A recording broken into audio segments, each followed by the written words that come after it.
Welcome to the Primo's Musings podcast.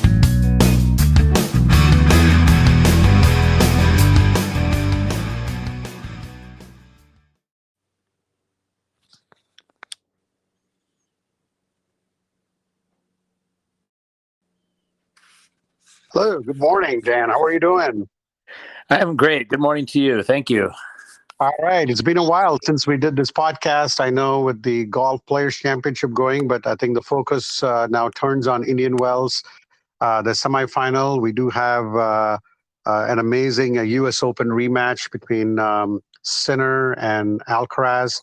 And then we have the American Tommy Paul against Medvedev. So I want to get your thoughts on the tournament so far, and then we can dive right into each of these matchups.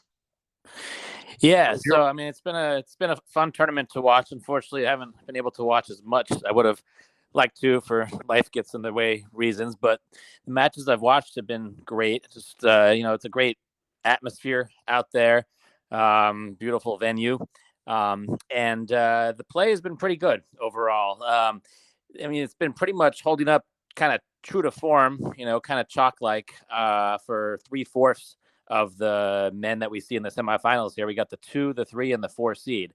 Not much drama there. They've kind of rolled the 3 of them too. Alcaraz, Sinner, and Medvedev, I think, have only dropped. I was just taking a quick look. I think they've dropped 2 sets in the tournament between the 3 of them, and then I think Paul's only dropped 1 set as well. So they're 2 out of 3 matches, but they're they've basically just kind of rolled through the competition so far. Sinner's looked brilliant in all his matches. I believe Alcaraz had a tough start in his first round match, dropped an early tie break, and then after that, it's kind of seemed to have found his rhythm. And it's great for Paul to kind of make this run. This is probably his, probably his best showing. I'd have to have our stats guy check that, but at an ATP 1000 event, to get to the semis, I think this is probably his best showing. He's had a few quarters, I think, maybe in majors, but this is probably his best I think it was, tournament. No, I think if you're right, you're right. I think it was the Australian Open quarterfinals he was in last year, I believe. But you're right. And it's been chalk-like. And I think little disappointment. I would have loved to see Djokovic and Medvedev. That would have truly become chalk. Yes. And like Djokovic is out of the Miami Open. I just saw his tweet that he confirmed that he's trying to balance his professional and private life. And he did say that he was going to come back again in Miami. So he's not done yet. I just think he's, the Italian Luca Nardi just caught it's called a lightning in the bottle thing. Yeah. He just played the match of his life, and then the next match, Tommy Paul, took care of him. So I would have been interested in seeing the Djokovic Tommy Paul matchup just for our, it may be a good fun thing to see where Paul matches up with Djokovic. So going to I think this match is both the matches. I think we may probably miss most of it. I think because I think we may both be on the tennis court when this happens, unfortunately. So let's get to the first one. Sinner Alcaraz. Let me put it something. I think the head-to-head matchup is Sinner is up 4-3 on Alcaraz, I believe, and then that's correct. Won the last 2 against Alcaraz. Obviously, the most famous one that everyone remembers that you personally were there in the stadium on the Arthur Ashe was when Alcaraz saved match point to win the semifinals and went on to win the finals in U.S. Open. So what do you think in the first match, your assessment, and who do you think is going to win and why? So, I mean, I got to think it's just going to be just because Sinner's been so hot lately. I mean, it's really a coin flip kind of a match. I think if you said 4-3 overall, Sinner's won the last 2, like you said, in their brief rivalry so far. But I think I'm just going to go ahead with Sinner just because I think he's got the hot hand right now. Alcaraz maybe mentally is still.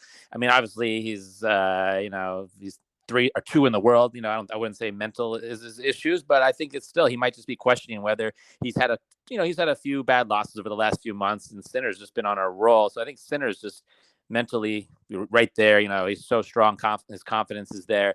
Where Alcaraz still might be just questioning a few things just internally, and he's still working things out, I think, with his game a little bit. So for that reason, I think just I think Sinner's improved so much too over the last 3 or 4 months. He's just kind of learned how to just hang in rallies and just pick his spot in the rally and when to become offensive as opposed to just going for the winner on the second or third shot of the rally. He knows how to manufacture a point and then take advantage when the picking is ripe. So for that reason, I think Sinner. I think in 2 sets, really. I think it's gonna be a 2-set match, like probably like 3-4, 4-4, something like that. To be honest, how do you see it? Yeah. So just to before I get to my prediction, Sinner has been dominant. I don't think he has lost a single match yet in 2024. Incredible. 19, I think 19 or 20 in a row. And he's playing the best that anyone has in the world right now. And Alcaraz, to your point, has lost a couple of bad matches. He did get one of the revenge matches against Marzan, but and Alcaraz did come back and win against Zverev. That's one of his losses in the Open. Yes. As well, where he got blitzkrieged. And I think in the match that I saw against Zverev, I was really impressed with the way Alcaraz just demolished Zverev. Now, I will give one thing to Zverev. I think his mind may have been a little, I would say, distracted with the whole B invasion. There was like an hour and a half stoppage of play, and Alcaraz just looked unbeatable. And then he was up 4-1 in the first set before you even blinked. And then he was up 4-0 in the second set. So Alcaraz, I mean, to your point that you started with your monologue where you said everybody's been playing well, especially Alcaraz and Sinner and Medvedev have just lost like 2 sets in this tournament so far. I agree with you that it is going to be a close match. It is a coin flip, but I think I have to go the other way where even though, if I'm putting my money, I'm not putting against Sinner. I'm not betting against Sinner.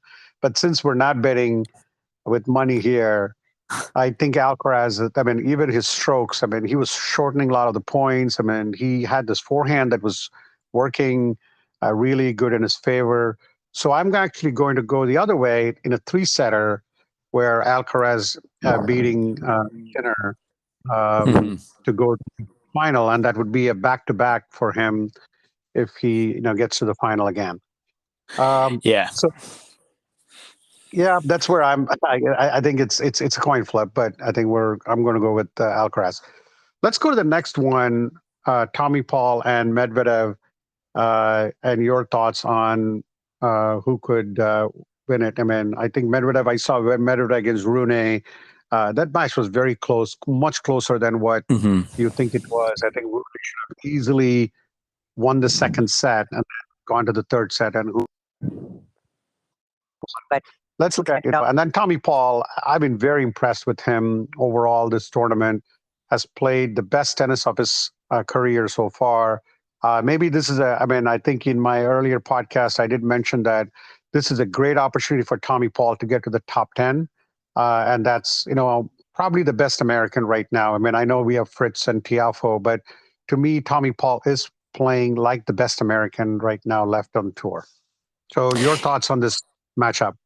Yeah, I think, I mean, like, as we know, Medvedev is one of the steadiest players over the last 5, 6, 7 years on the men's pro tour. He only has, I think, 2 Grand Slams, but he's reached a few others. And if it weren't for a few people by the names of Rafa, Federer, and Djokovic, he'd probably have a bunch more.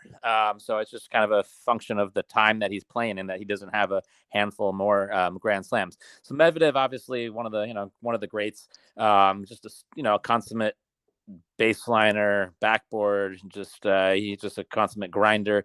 And Paul is, like you said, he's just, I think, maybe finding his game right now. He's struggled, here and there over the last few years, but he's got as much talent as anyone to, become the top American. Definitely him, Fritz, and Tiafoe are all kind of vying for that distinction as the top American. And, Paul seems, like you said, he seems to be playing great during this tournament. He, I think, dropped just maybe 1 set against Ruud. I saw he had that tough second set. He lost badly, but then came back to his credit and won the convincing third set, 6-3. So, yeah, I kind of feel like I'm going to go with Paul in this one. I think just maybe being the American in this environment with the crowd behind him. The crowd's obviously going to be behind him. The crowd's usually never a favorite of they never, really pull for Medvedev over his career. So I think that American aspect being in Southern California, I think I'm going to go with Paul in this one. Yeah, I think that's a good pick. I was actually leaning towards Paul as well when we started, because I think he beat Bear, he beat Rude. I mean, Rude has not played the best, but give credit to Paul. I mean, he did play some of the top ranked players, the top ranked 20 players in the world, and he's 17 right now. But I'm sure that could change before we hit the next major, the French Open. I mean, he should rise up in the rankings, and he's had a good run, not just in this tournament, but also in the other tournaments as well. Medvedev, to your point, has been a very steady Eddie. Even against the Rune, he was pretty dominant. Not dominant, but I mean, he still won it. And then he did play Dimitrov earlier in the round of 16, and he did he was very solid there as well. So to me, Medvedev is, and then he did defeat Sebastian Korda. That was one of the three setters that, right. Korda definitely had his chances in the third set. But Medvedev is one of those backboards that we've seen. Everything that goes to him comes back. Very steady, and his serve is very underrated, and that's something that I did see even in the U.S. Open when he played against Alcaraz that we were watching live. He's I think Tommy Paul has all the goods, has all the tools in his arsenal to make the upset against Medvedev. But I think this is going to be a three-setter as well. But I'm actually going to lean towards Medvedev, just that he just gets into another gear. Although I wouldn't be surprised if Tommy Paul wins, but I'm going to stick with Medvedev for this matchup. And it's going to be a Medvedev and Alcaraz for me. And it looks like it's going to be I got the Sinner opposite. and I'm sorry. Yeah, go ahead. I have Sinner and Paul, like you said. Yes. So we have the opposite on both in both matches. So that'll be good. We have the opposite in both. Yeah, that'll be good, I think. And then just to quickly wrap up on the women's side of things, I was hoping for a Coco Gauff and Swiatek, but it looks like it's going to be a Swiatek against Pete's good friend Sakari. And Sakari, Sakari was actually up like 5-2 or 5-3, had a match point, and Gauff came and won it in the second set, and then Sakari won rather easily. So kudos to Sakari. This is one of the tennis players that has a lot of potential. I've kind of called it out during each of my podcasts that she has never lived up to it.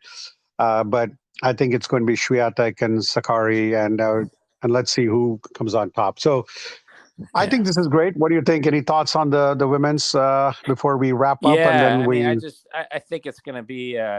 I watched actually a little bit of that match last night. I had some couldn't go to sleep, had some insomnia, so I was watching that. I watched the second set when Sakari was up. There was a rain delay, I think, in the match, so there was about an hour and a half delay there. When they came back, I put it back on and saw that Sakari jumped to a big lead. So she was up 5-2, up 2 breaks, and then she just melted down. Really, I mean, Coco started playing really well, kind of just playing like with no fear. And playing like Coco once again, and really just hitting solid strokes. And Sakari was missing a lot of easy shots. And so after she dropped that set, after being up 5-2, that's when I turned it off. Finally went to bed, and I woke up this morning to find, to my surprise, that Sakari held on for that third set. I thought she was gonna. The way she looked at the end of the second set, kind of demoralizing and losing after being up 5-2, I thought she had no chance. But to her credit, she came back, pulled it out. But I think it's just going to be, I think Iga's just playing too well right now. I looked at all her scores in her matches. She's dropping like 2 or 3 games per match. That's it. She's just blowing through everyone. So, and DraftKings feels that way too. I think they made her a minus 850 favorite. So pay $850 to make 100. So not very good odds if you're Sakari. Unless you have a lot of money. So no, this is great. And I think we'll see, who shows up in the men's final tomorrow. It's going to be very interesting. But thanks again, and good luck on your tennis match. And we'll get to see each other later tonight. Thank you. All right. Thanks, Dan. All right. Good. Have a good day. Bye. You too.